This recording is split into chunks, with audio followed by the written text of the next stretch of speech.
নমস্কার বন্ধুরা, আমি তানিশা। আজ আমি আপনাদের সাথে আমার জীবনের এমন এক গোপন অধ্যায় শেয়ার করতে যাচ্ছি যা মনে পড়লে আজও আমার শরীরের প্রতিটি লোমকূপ দাঁড়িয়ে যায়। ঘটনাটি যখন ঘটে তখন আমি কেবল অনার্সে ভর্তি হয়েছি। মধ্যবিত্ত পরিবারের মেয়ে আমি, লাজুক আর শান্ত। কিন্তু সেই শান্ত মেয়েটি যে নিজের অজান্তে এমন এক নিষিদ্ধ খেলায় মেতে উঠবে তা আমি স্বপ্নেও ভাবিনি। গল্পটি শোনার আগে আপনাদের কাছে অনুরোধ, এমন আরও সত্য ঘটনা এবং জীবনের গোপন গল্প শুনতে আমাদের চ্যানেলটি এখনই সাবস্ক্রাইব করুন এবং পাশের বেল আইকনটি বাজিয়ে দিন। আর হ্যাঁ, গল্পটি কানে হেডফোন লাগিয়ে একান্তে শুনবেন, কারণ এই অনুভূতি শুধু আপনার একার। আমাদের বাসাটা ছিল শহরের একটু মফস্বল এলাকায়। বাবা সরকারি চাকরি করতেন আর মা ছিলেন গৃহিণী। আমি আর আমার ছোট ভাই। অনার্স ফার্স্ট ইয়ারে ওঠার পর আমার ইংরেজির প্রতি দুর্বলতাটা খুব বেশি ভোগাচ্ছিল। বাবার এক কলিগ পরামর্শ দিলেন একজন ভালো টিউটরের। সেই সুবাদই আমাদের বাসায় আসা শুরু করলেন সুমন স্যার। সুমন স্যারের বয়স খুব বেশি ছিল না, হয়তো ৩২ বা ৩৩ হবে। বিবাহিত, কিন্তু স্ত্রী গ্রামে থাকতেন। স্যার শহরে একা একটা মেসে থাকতেন। দেখতে বেশ সুঠাম দেহের অধিকারী, গায়ের রং উজ্জ্বল শ্যামলা, চোখে মোটা ফ্রেমের চশমা, সব মিলিয়ে একটা গম্ভীর ব্যক্তিত্ব ছিল তার মধ্যে। প্রথম যেদিন তিনি আমাকে পড়াতে এলেন আমি ভয়ে ভয়ে ছিলাম, কিন্তু তিনি খুব সহজভাবে কথা বলে আমার জড়তা কাটিয়ে দিলেন। প্রথম ১ মাস সব ঠিকঠাকই ছিল। তিনি আসতেন, আমি টেবিলে বই খুলে বসতাম, তিনি পড়াতেন, মা মাঝে মধ্যে চা নাস্তা দিয়ে যেতেন। কিন্তু গণ্ডগোলটা শুরু হলো ২য় মাস থেকে। তখন বর্ষাকাল, প্রায়ই সন্ধ্যার পর মুষলধারে বৃষ্টি হতো। বৃষ্টির শব্দে বাইরের সব কোলাহল ডুবে যেত, আর সেই সুযোগে ঘরের ভেতর তৈরি হতো এক অদ্ভুত নিস্তব্ধতা। সেদিন ছিল সোমবার। বাবা অফিসের কাজে ঢাকার বাইরে, ভাই কোচিংয়ে, আর মা পাশের বাসায় আন্টির সাথে গল্প করতে গেছেন। বাসায় আমি একা। সুমন স্যার যথাসময়ে এলেন। বাইরে তখন তুমুল ঝড় বৃষ্টি শুরু হয়েছে। কারেন্ট নেই, তাই আমি পড়ার টেবিলে মোমবাতি জ্বালিয়ে বসলাম। আধো আলো আধো ছায়ার সেই পরিবেশে স্যারের চোখের দিকে তাকাতে আমার কেমন যেন অস্বস্তি হচ্ছিল। স্যার আমাকে গ্রামারের একটা জটিল নিয়ম বোঝাচ্ছিলেন। টেবিলের ওপর খাতা রেখে তিনি ঝুঁকে পড়ে লিখছিলেন, আর আমি তার পাশে বসেছিলাম। হঠাৎ খেয়াল করলাম স্যার লেখার ওছিলায় আমার অনেকটা কাছে চলে এসেছেন। তার শরীরের উষ্ণতা আমি অনুভব করতে পারছিলাম। তার শ্বাস-প্রশ্বাসের শব্দ আমার কানে আসছিল। আমি একটু সরে বসতে চাইলাম, কিন্তু কেন জানি পারলাম না। এক অজানা আকর্ষণে আমি জমে গেলাম। স্যার হঠাৎ কলমটা রেখে আমার দিকে তাকালেন। মোমবাতির হলদে আলোয় তার চোখ দুটো কেমন চকচক করছিল। তিনি বললেন, তানিশা, তুমি কি জানো তুমি দেখতে কতটা সুন্দর? আমি চমকে উঠলাম। স্যারের মুখে এমন কথা আশা করিনি। লজ্জায় আমার কান গরম হয়ে গেল। আমি নিচু গলায় বললাম, স্যার প্লিজ পড়াটা বুঝিয়ে দিন। স্যার হাসলেন। সেই হাসিতে কেমন যেন এক দুষ্টুমি মাখানো ছিল। তিনি বললেন, পড়া তো হবেই, কিন্তু এই রোম্যান্টিক ওয়েদারে কি শুধু পড়াশোনা করতে ভালো লাগে? এই বলে তিনি তার হাতটা আলতো করে আমার হাতের ওপর রাখলেন। আমার সারা শরীরে যেন বিদ্যুতের শক লাগল। আমি হাতটা সরিয়ে নিতে চাইলাম, কিন্তু স্যার শক্ত করে ধরে রাখলেন। তিনি আমার কানের কাছে মুখ এনে ফিসফিস করে বললেন, তানিশা, আমি জানি তুমিও ফিল করছো। সেদিন বিকেলে যখন বারান্দায় দাঁড়িয়েছিলে আমি দেখেছি তুমি কিভাবে আমার দিকে তাকিয়েছিলে। তোমার ওই দৃষ্টি আমাকে পাগল করে দিয়েছে। আমি অবাক হয়ে গেলাম। স্যারের এই কথা পুরোপুরি মিথ্যেও নয়, আবার পুরোপুরি সত্যও নয়। তিনি যখন বাইক নিয়ে আসতেন আমি সত্যি আর চোখে তাকাতাম, কিন্তু সেটা যে তিনি খেয়াল করেছেন এবং সেটাকে এমন গ্রিন সিগন্যাল হিসাবে নিয়েছেন তা ভাবিনি। তিনি এটাকে একটা মানসিক ফাঁদ বা ব্ল্যাকমেইলের মতো ব্যবহার করলেন। আমাকে বোঝাতে চাইলেন যে আমিও এই সম্পর্কের জন্য সমানভাবে দায়ী।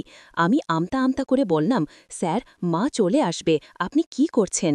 স্যার আমার হাতটা টেনে নিয়ে নিজের বুকের ওপর রাখলেন। তার বুকের ধকধকানি আমার হাতে বাড়ি খাচ্ছিল। তিনি বললেন, মা এখন আসবে না, আমি জানি, আর এলেও আমরা তো শুধু পড়ছি, তাই না? এরপর যা ঘটল তার জন্য আমি প্রস্তুত ছিলাম না। স্যার চেয়ার ছেড়ে উঠে দাঁড়ালেন এবং আমাকেও ইশারা করলেন উঠতে।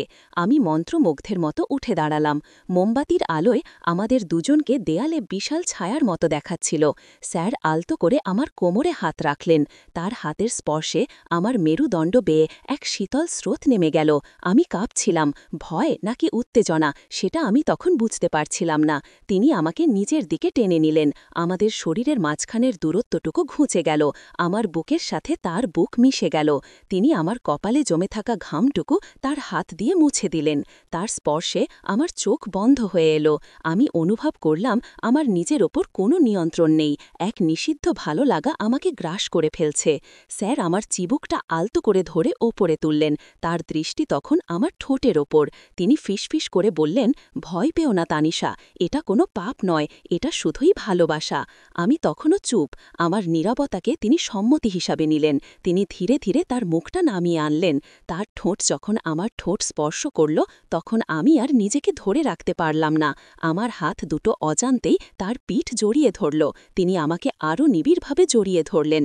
আমার মনে হলো আমি এক গভীর সমুদ্রে তলিয়ে যাচ্ছি। বাইরে তখনও ঝড়ের তাণ্ডব, জানলার কাছে বৃষ্টির ঝাপটা, আর ঘরের ভেতর আমাদের দুজনের নিঃশ্বাসের শব্দ। স্যার আমাকে পড়ার টেবিল থেকে সরিয়ে দেয়াল ঘেঁষে দাঁড় করালেন। তার হাত তখন আমার পিঠ পেয়ে নিচে নামছিল। আমার শরীরের প্রতিটি ভাঁজ যেন তার হাতের স্পর্শের অপেক্ষায় ছিল। তিনি যখন আমার গলার কাছে মুখ ডুবিয়ে দিলেন, আমার মুখ দিয়ে অস্ফুট এক গোঙানির শব্দ বেরিয়ে এলো। তিনি আমার কানের লতিতে আলটো করে কামড় বসালেন।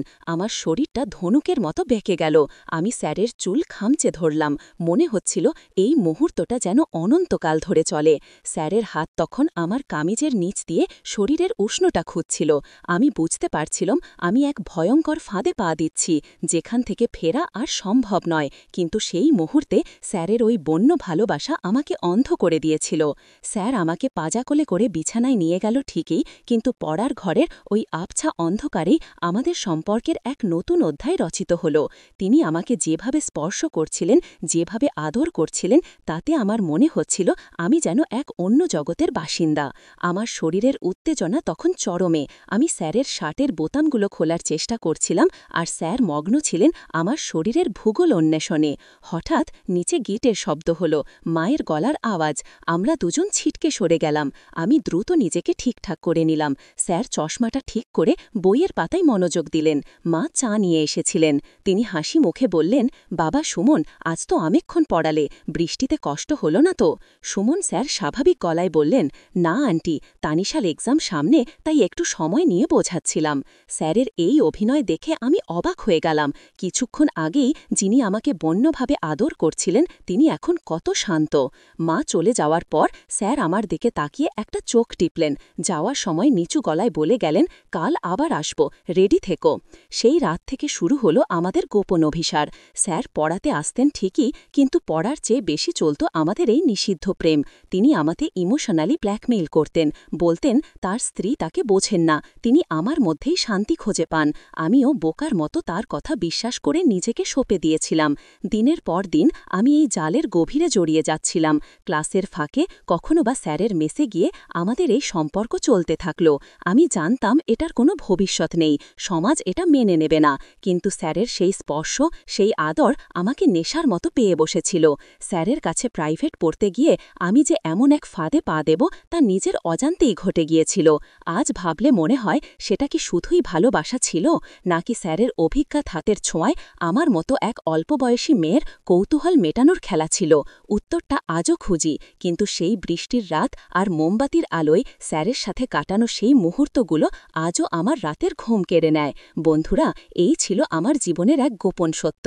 আবেগের বশবর্তী হয়ে বা কারোর ইশারায় ভুল পদক্ষেপ ফেলার আগে হাজারবার ভাববেন, কারণ কিছু ভুল সারা জীবনের জন্য দাগ কেটে যায়।